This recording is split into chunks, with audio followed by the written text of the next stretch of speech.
The following content is not suitable for children. So we've got a tough topic today, and we're going to talk about 9/11, 20 years look back. And George is going to share with us about his experience and his takeaways and what he's learned and how he's grown since that time. Welcome to Foreplay Radio, Couples and Sex Therapy. I'm Lori Watson, your sex therapist. And I'm George Fallon, your couples therapist. And we are passionate about talking about sex and helping you develop a way to talk to each other. Our mission is to help our audience develop a healthier relationship to sex that integrates the mind, the heart, and the body. Hey, sign up for our couples retreat on October 1st. Great sex, great love. Just the two of you. More details at the end of this episode. So what have you got for us, G? Well, it's hard to believe it's been 20 years. Yeah. I mean, I'm like, wow, 20 years. It seems like yesterday. I'm sure. I mean, for me, and I'm sure a lot of people can relate, it was the best and worst of times. So what made it certainly the worst of times, right? I understand that. What about the best of times? What are you saying there? Well, let's start with the worst. Okay. Start with the worst. The best evolves. Tell us about the worst. Absolutely. You know, I was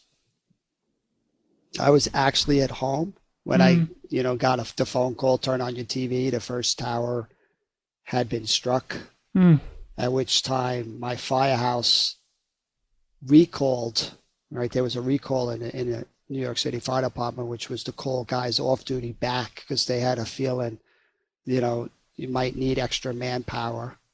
And you were a firefighter in Harlem. Yep. At the time, right? Truck 28? Right. 28 truck, the Harlem Hilton. Okay. So, I mean, I had two brothers that are firefighters. I have hundreds of friends, and you don't know what's going on. And well, I'll never forget having to drive away, and my wife Kathy was holding our newborn son, and she was crying. She didn't know what was going on, and I felt bad. She was crying, but I had to drive away. I mean, there was a job to do, a mission, and but I still have that scene in my brain, seeing her tears as I'm driving. Oh my gosh. And it was a weird trip. I'm usually like an hour away from the city. I live up north, and I got there in a half hour because I was driving 120 miles an hour and nobody was on the road, and cops were just, you had to go do what you got to do and get in there. And, got into the firehouse, and it was what we call organized chaos. People coming in, but, a lot of people have skills staying calm under pressure, and you can't take the fire trucks down there because you need the fire trucks to protect the area you're serving. So we commandeered a bus, and we took the seats out of the bus, and we put all our equipment on that bus, and we drove down to the site. Wow. So you say organized chaos, people who had been trained to react in crises and keep their brains in green brain and calm, but gather all the things that they needed and then go. And you couldn't even take a truck. You had to commandeer a bus. What kind of a bus was that? Just a regular city bus to pick people up, passengers. Wow. But could hold a lot of equipment and a lot of firefighters, and head down to the site. And so you go then with a team of men? Yep. Fellow colleagues, and we all know people that now by this time, of course, you're listening to the radio, that now the first tower had come down, and while we were getting the bus ready, the second tower came down, and we're listening to the scanners, and we know lots of people are missing and dead. Oh my gosh. And at this point, you don't know who's missing. You just know chances are somebody who's missing. I can feel that. Just my heart is already hurting in this story, and you haven't even gotten to the site yet. Keep going. So we drive down to the site, and again, that was like a scene I've never seen. It was like being on another planet. You can't see anything because of the dust. There's still fires raging everywhere, but the buildings, the way they collapse, covered blocks of city, and it was just like being on the moon, just all bented, twisted, dusty steel. And you're trying to kind of climb through it and figure out. And meanwhile, you don't have radios. I mean, it's just so much. It was very different than most firefighting procedures. The communication was knocked out as well. And well, it turns out 343 firefighters die. And, so much of your control, the brain of the fire department, the leadership are also dead and missing. Oh my gosh. In this. So it really was, it was pretty chaotic. I can only imagine. You're trying to figure out, is it safe to go? Is there going to be another attack? Would people need help? What do you do? How do you even help them? Like, where are they? You're kind of expecting it to be organized and be told, all right, you cover this section, next guy, you cover that section, but there's nobody there to tell you really what to do. So it was truly a unique day. It sounds so chaotic. I can see it. And you were really young. I mean, in your early 30s, right? Even 30 yet? Or were you in your late 20s at that point? I am 31. So you're confronted at 31 with the biggest tragedy most of the world has ever seen. And right, you and got you to don't know have what to time do. Yeah. to think about the tragedy. You're not thinking about revenge or another attack. I mean, you're just focused on the mission at hand. There are people missing. You got to find thousands of people in those buildings. They got to be somewhere. There's got to be some survivors. There's, how do you get there? And so that ability to turn off your emotions, turn off your fears, kind of head through the smoke, through the fire and start searching for people. Wow. I mean, again, I think that's where the training really is so important. So the mission is just, who can we help? Who survived? Who can we get out? Exactly. And unfortunately, we didn't find anyone. Oh my God. So that's where it felt like Groundhog's Day, where, the first day turned into the second day, turned into the first week, turned into, and you are literally searching through rubble. Every day that passes, the likelihood of someone being alive decreases. Yes. And there are thousands of people missing. There's got to be some people alive, and you're just not finding them. I'll never forget they had search and rescue dogs that after a couple of days of not finding anybody, the dogs were getting depressed. So what they would do is they'd have firefighters alive who were searching to pretend they were laying in a rubble and could be found by the dogs, so the dogs could have some success in what they're doing. Even the dogs were depressed. I can't imagine the men looking for people, and the firefighters, not all men, I suppose, as well, at that point. Yeah, it was so challenging because you couldn't get into places. There was so much debris that you couldn't search. So that's why you'd have these piles, these lines of firefighters lined up that would just hand one piece to the next piece, and you would just hand it down like a football length field to the end where they would put it in a new spot to pile up, just to kind of make some space where you could actually get in and do some searching.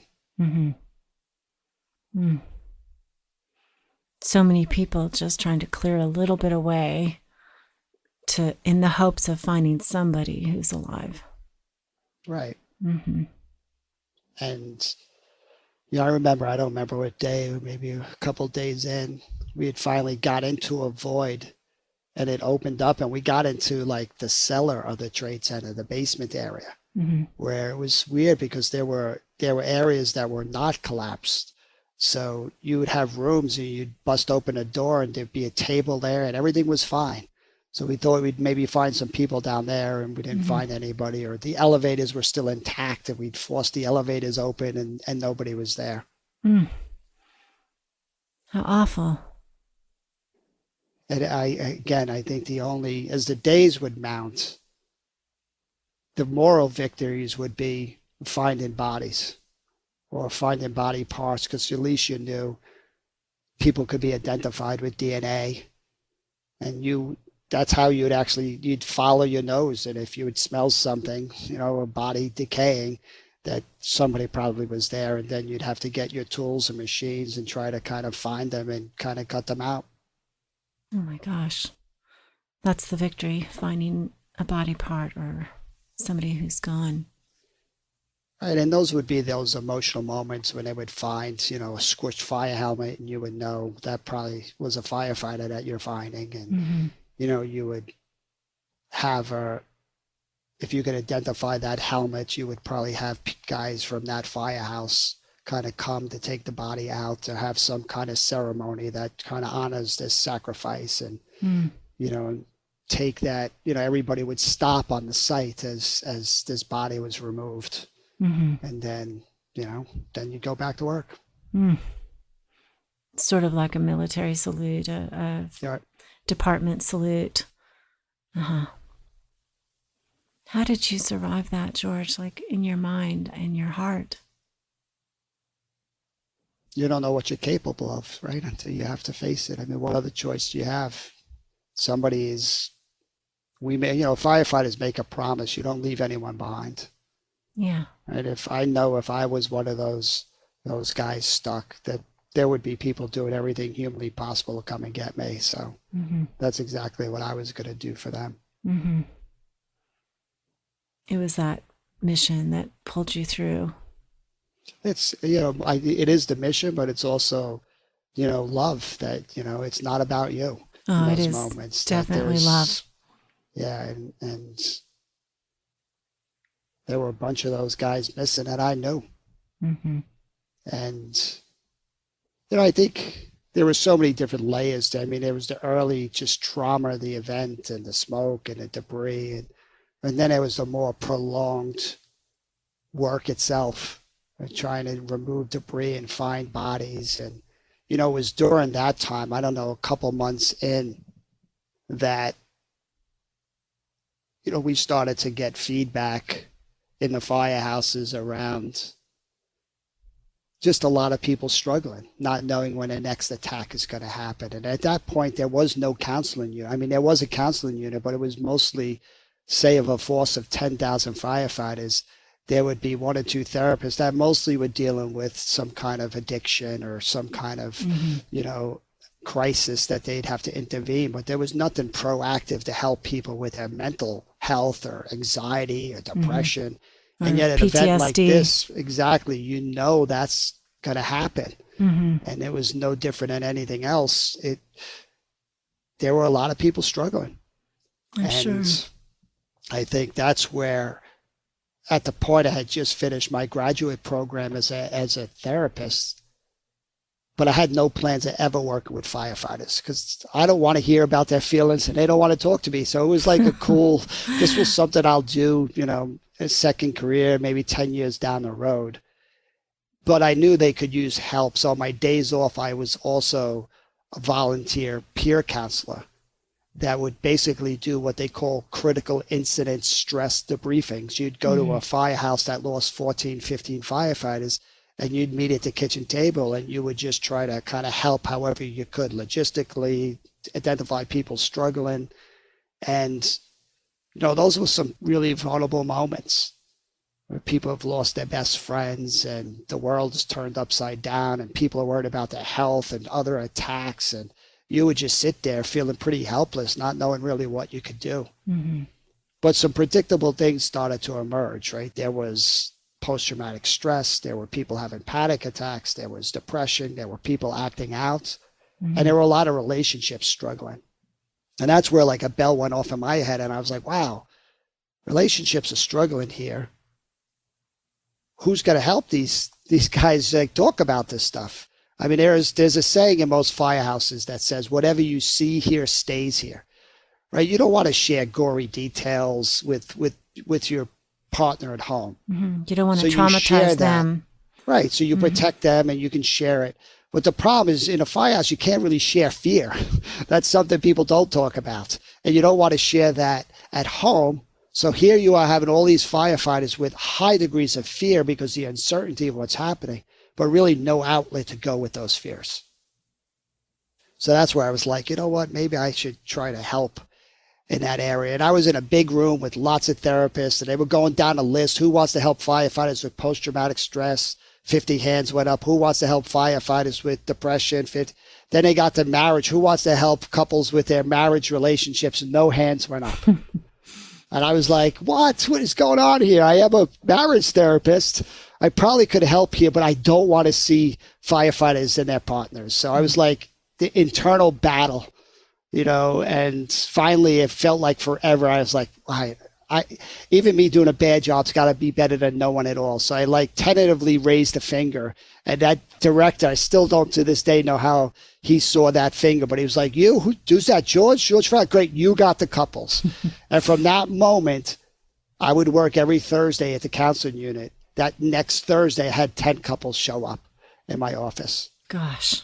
And I was a new therapist. I had no idea what I was doing. They were yelling and screaming at each other. All the things that I learned about communication and negotiation, none of it worked. Mm-hmm. I mean, it felt like it was back at ground zero with the chaos of it all.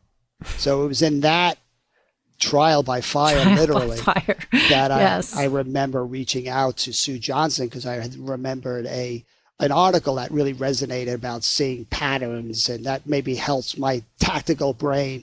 So I said, hey, can you help me? Send me a tape. And she said, yes, I will do all that. But even yet, I will fly out and train you. Mm. So, she flew out, and as a new therapist, she really helped me make sense of the drama that was unfolding before my eyes. Mm. That is, God love her for doing that, for offering that up. And what a wonderful thing to have, that kind of support. We needed it. America needed it, and you needed it. And yeah, she really gave herself. I mean, that is the best of times, to kind of recognize that in those moments of real adversity and tragedy and trauma, that I saw the best in humans, right? That I'll never forget driving down to the site, every day and have thousands of people lined up cheering. Mm. And none of us considered ourselves heroes because the heroes died. Right. But that people were just we needed that energy. We needed people belief and that kind of hope, and that we can get through this, because we fed off it. It just allowed each day to, people handing you a water bottle or wanting to give you a sandwich, like that stuff. It really made a big difference.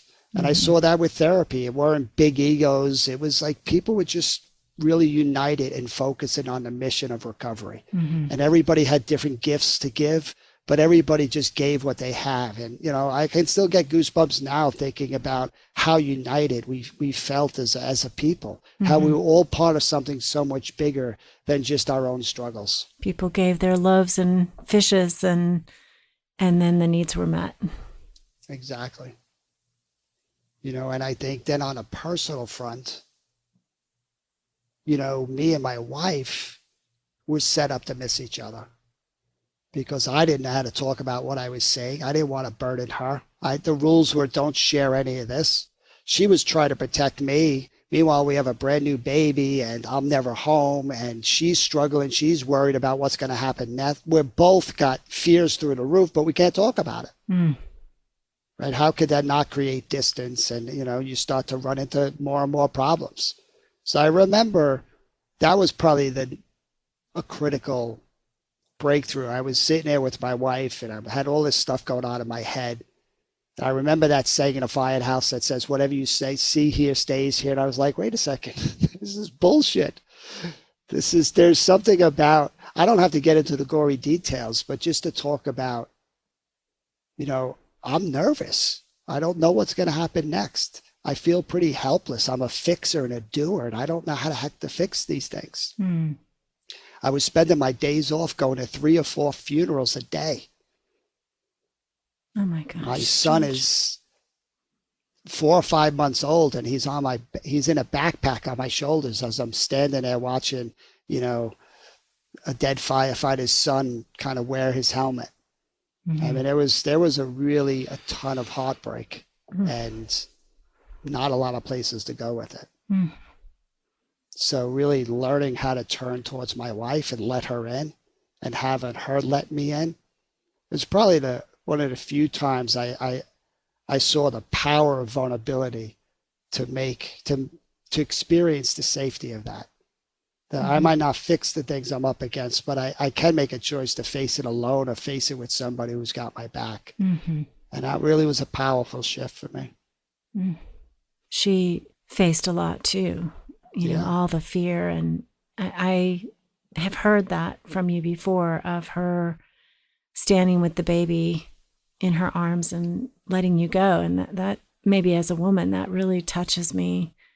And then the two of you, I mean, you didn't know what was going to hit next. And Yeah. I'm sure letting you go, she didn't know if you were going to come back that day, if a building would collapse on you or what. I mean, day after day, she too was having fear. And Yeah. I'm so glad you somehow or another found your way to each other to start to talk about these emotions. Yeah, it's a sign of strength that, what I was trying to do with firefighters physically, which is we're not going to leave anybody behind, is what me and my wife did for each other emotionally. Mm. Right? We made a choice not to leave each other behind when it came to these fears and these hurts. And that makes all the difference in the world. It does. Which is how I can look back at it now and see the post-traumatic growth, how I really have learned to trust. Instead of running into burning buildings, now I could run into places of fear and pain and hurt, because I know this is where people need it the most. Mm-hmm. So I think that's what we try to do as therapists. And, it's one of the lessons I take out of 9/11. Mm. Yeah, now you run into couple ships that are escalated and on fire. And I've seen you do it many times, where you help people calm down so that they can get back to each other. Mm-hmm. Yeah. And it's not so different than what we're trying to do with couples talking about sex. They don't know how to talk about, therefore they leave each other alone in these places of vulnerability. And, so helping them see that, wait, courage is to head towards it. Mm-hmm. It's not in avoiding these conversations. Right. Sometimes they leave each other behind. They're so sure that their partner is dead to them and won't get it. And they don't do that thing where they turn and share their fears and their vulnerabilities and their worries about the relationship, about their sex life. Right. Yeah. Which is, it's, an honor for me 20 years later to just speak about this story, right? To honor the memory of people who chose to run towards those buildings, run up those flights of stairs, to put the lives of others before their own. And I mean, that is the most beautiful thing I think we can do. That is love in action, right? It's to head towards people where they need the help. So again, I carry that memory of what they did with me every day. That's lovely, George. Could we dedicate this episode to them? Would you like to do that?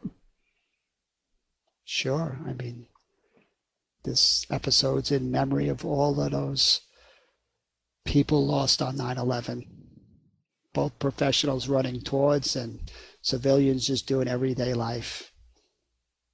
And to all the people who were impacted, that we will just seize the redemptive part of that day, to see that there is value in pain if we face it with others.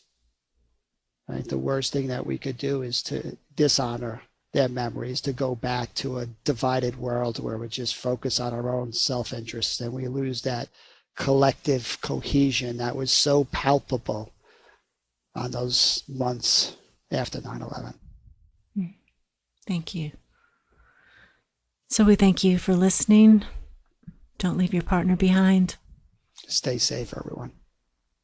Foreplay fam, I know this was an emotional episode. It was for me. And I would just like to honor George and his wife, Kathy, for their sacrifice and for what they gave to our country that day. I know that all of us can imagine George running toward the danger and the fires and doing what his training told him to do, but we also know that that's a heart of courage, and I'd like to dedicate this episode to George And thank George as well for his vulnerability and opening up to us and sharing about that day and his message of hope for healing. We love you, George.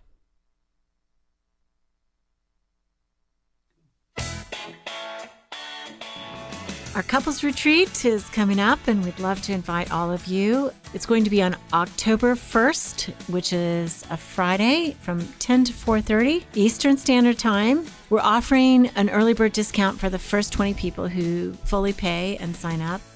And we're going to do all kinds of cool stuff. We talk about male and female arousal and how to get to the best sex and what the sexual attachment cycle is all about and how to resolve problems. And I just want you to know that all the exercises are private, so you're only going to be doing it with your partner. You can ask questions and talk in the group, but it's not necessary. So we welcome participation, but it's never going to be demanded of you. And I just thought, George, I would read something that people who have gone through this have said to us. So here's one. Like magic, by the end of the day, we found ourselves having conversations we never thought we'd have, and really listening to each other for the first time in years. It's like months of marriage therapy supercharged into one day, full of breakthroughs right from your own sofa.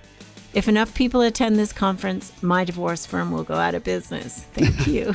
We'd love to have you sign up. It's on our website, foreplayradiosextherapy.com, and it's under the resource section. Lori, really excited about the Success and Vulnerability Project. We are really pushing the leading edges of therapy and breaking down the process and in moments, session by session, choice points. Why does this work? What intervention are you using? If it works, what do you do next? I mean, this is the next level for therapists. If you want to up your game, you want to see real clinical examples, you want to break down the process, you want demonstrations, you want teaching. I mean, it's all there. Really exciting, good stuff. It is. I love it. I listen to the new modules repeatedly. It's great information. I'm learning, still in the process, and it is good. I love what you guys do teaching and the demonstrations. They're fun, they're funny, and they're really helpful to my work. So this is training for therapists. If you'd like this training, go to successinvulnerability.com. It's all one word, successinvulnerability.com.